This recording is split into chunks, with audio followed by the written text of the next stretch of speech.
Live from downtown Detroit, home of WDIV and Click on Detroit, Local 4 News at 11 starts now.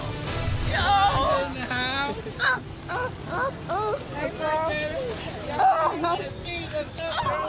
A mother overtaken with emotion as she honors her daughter's life, who was shot and killed while 6 months pregnant. 24-year-old Paris Strickland was expecting her first child, a baby boy. Still so many questions when it comes to who shot and killed her last Wednesday night.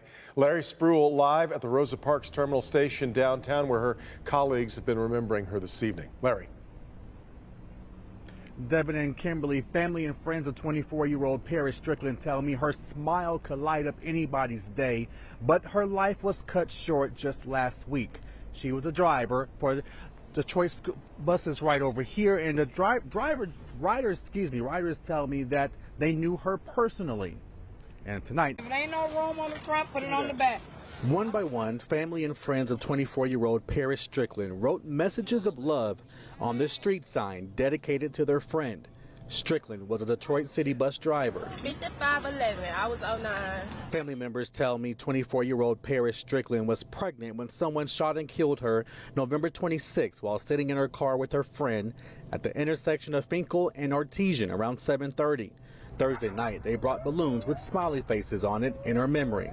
Paris always smiled, always. Yes. Always.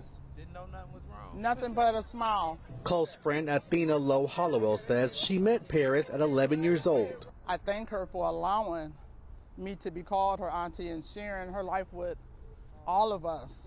That's why they wanted to surprise Paris's parents, Cleo and Malcolm Strickland, with a close-knit ceremony. And Oh, y'all is so sweet. they did just that. Heavenly Father, we come to you thanking you for your many blessings and asking that you continue to watch over us, walk with us, Lord Jesus. Right now, I just, The worst. I pray for the best. Parent can imagine. That's I pray. all you don't want to hear. I just couldn't believe it. And although their daughter is gone, for a brief second, Strickland says she felt Paris's peaceful spirit.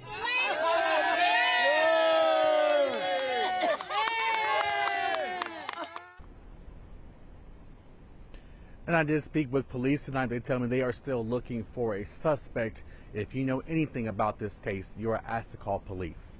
We're live in downtown Detroit tonight. Larry Spruill, Local 4.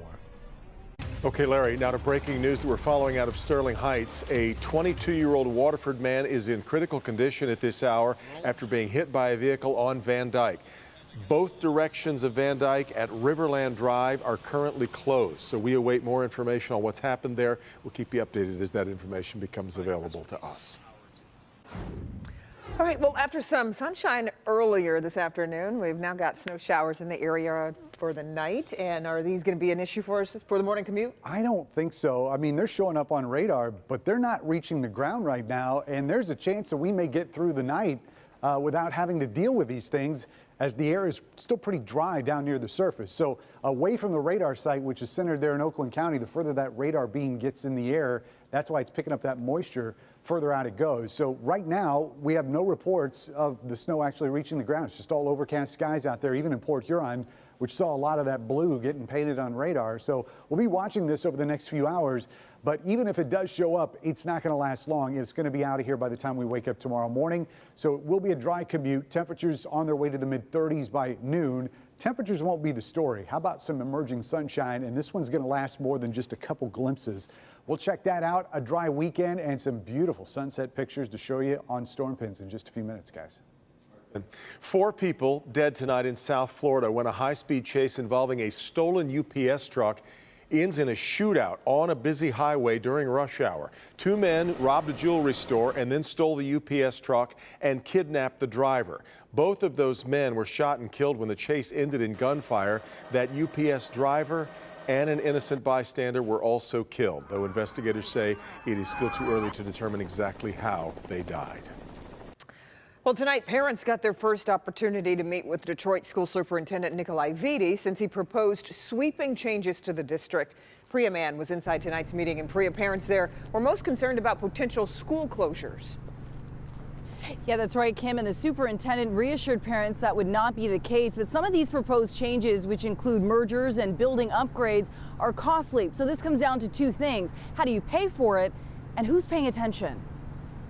So really what we should be talking about is equity. The auditorium at Detroit Collegiate Prep, or Northwestern, wasn't packed, but those who were there came with questions and solutions for the district. It's a lot of work to be done, and even if it's something as small as writing a letter to the senators or even going up visiting Lansing to get familiar with those people, even you can start there. Following years of emergency management, Detroit School District is dealing with a $2 billion debt and a lack of funding while trying to avoid school closures and enhance programs. We have to have a better understanding of, again, the negative legacy of emergency management and state control, but more importantly, how schools are not funded equally, and how property tax values play a role in creating that discrepancies. Parents say while there's been progress, revitalizing the district will take more than just opinions. It's going to take parent involvement.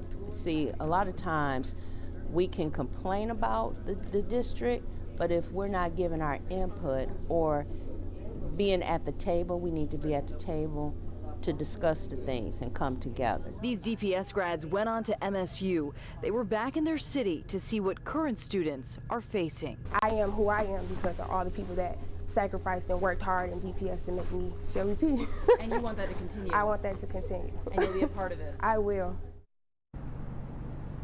And the district needs the support of the public, and they're making their pitch. 10 more of these community meetings are planned in the next few weeks. If you'd like a detailed list of some of these proposed changes, just head to clickondetroit.com. Reporting live, I'm Priya Mann, Local 4. Priya. Tomorrow, fallen Detroit police officer Rasheem McClain will be laid to rest. The 16-year veteran of the force was shot and killed November 20th while responding to a home invasion on the city's west side. McClain, who will be posthumously promoted to sergeant, will be buried after a funeral service at Greater Grace Temple. Meanwhile, today, Ronald Kidd, the Detroit police sergeant accused of failing to respond to the scene where McClain and his partner were shot, retired from the department.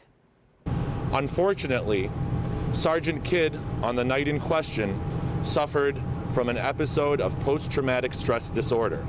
This episode manifested from a culmination of 21 years serving the city of Detroit and its people.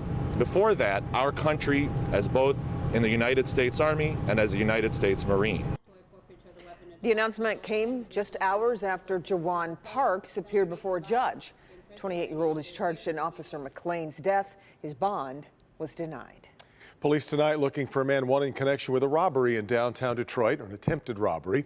Police said the man entered a woman's car in a Woodward parking garage last month, tried stealing her purse and other belongings before witnesses intervened. So there's a look at him. If you got any information or saw anything that night that would help police, you're urged to give them a call. A Canadian lawmaker is now calling on both U.S. and Canadian officials to investigate a contaminated site on the Detroit River. Last week, the site, which is leased by Detroit Bulk Storage, collapsed.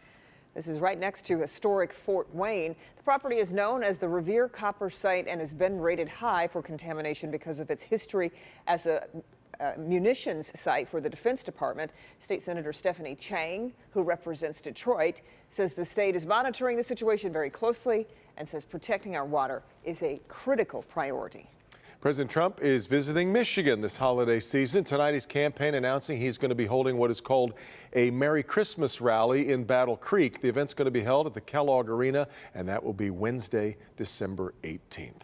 A popular Middle Eastern restaurant chain in Detroit is expanding into Oakland County. According to Cranes, Bucharest Grill will now open its first location outside of Detroit at the new Woodward Corners development at 13 Mile and Woodward in Royal Oak.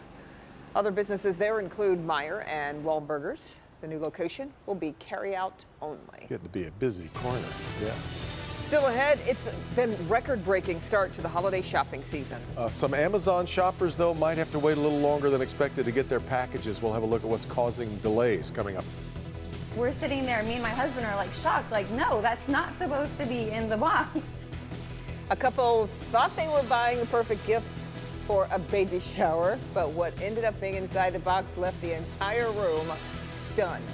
But first, Uber reveals a widespread sexual assault problem within the rideshare company. The first of its kind report and how Uber is responding when we come right back. It's a place providing emergency services for domestic violence